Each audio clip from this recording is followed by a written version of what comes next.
সন্ন্যাসীদের এখানে ফুল কাড়াবেন, তার প্রস্তুতি চলছে। এরপর তো আর কথা বলতে পারবো না, যতটুকু পারবো তোমাদেরকে দেখানোর চেষ্টা করবো।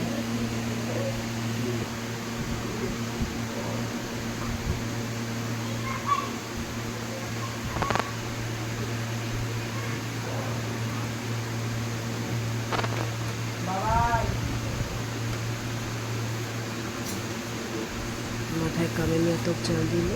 এরপরে এর উপর একটা মানে সন্ন্যাসীদের নামে দেওয়া অর্পণ করা ফুল বাবা দেবে। সেই ফুল পড়লে সেই ফুল সন্ন্যাসীদের হাতে দেবে।